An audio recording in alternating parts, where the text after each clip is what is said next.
Maine Mendoza ipinagtanggol ang asawang si Arjo Ataide. Vice ganda galit na galit.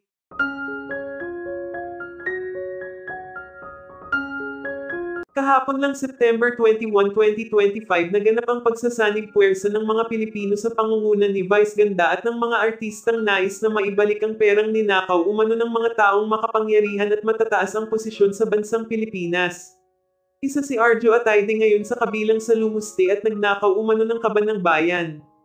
Hindi umano lubos maisip ni Vice Ganda na magagawa ito ng mga nakaupo sa pwesto sa kabila ng paghihirap ngayon ng bansang Pilipinas maging sa mga taong ninakawan ng gobyerno.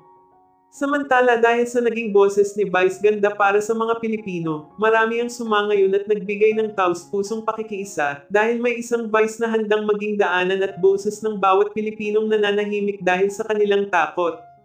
Hindi umano madali ngunit sobra-sobra ang naging pasasalamat ng lahat ng Pilipino sa lahat ng taong nakiisa sa magandang hangarin ni Vice para sa ating bansa. Maging ang mga kilalang showbiz industry ay nakiisa din kay Vice at handang ipaglaban ng tama para sa Pilipinas na hanggang ngayon sobrang hirap pa din dahil sa nagagawa ng nga taong mapang lamang sa kapwa Pilipino. Samantala nagsalita na din si Maine Mendoza patungkol sa aligasyong kinakaharap ngayon ng kanyang asawa na SI Arjo Ataide. Ayon kay Maine buong buhay umano nila pinili nilang maging patas, lumaban ng patas para mabuhay at gumanda ang buhay. Hindi umano niya lubos akalain na sa ganito matatapos ang lahat ng pinaglaban ng asawa niya, nilang mag-asawa. Lahat umano ng tao nagkakamali.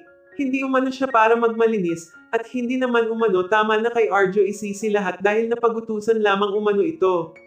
Sumusunod lamang umano ito sa mas nakakataas dito. Hanggat wala umanong napapatunayan hindi umano sila titigil na ipaglaban ang kanilang mga sarili lalo na ang asawa niya, lahat umano ng meron sila ay pinaghirapan umano nila sana umano ay huwag agad husgahan si Arjo Ataide hanggat wala pang malinaw na ebidensya.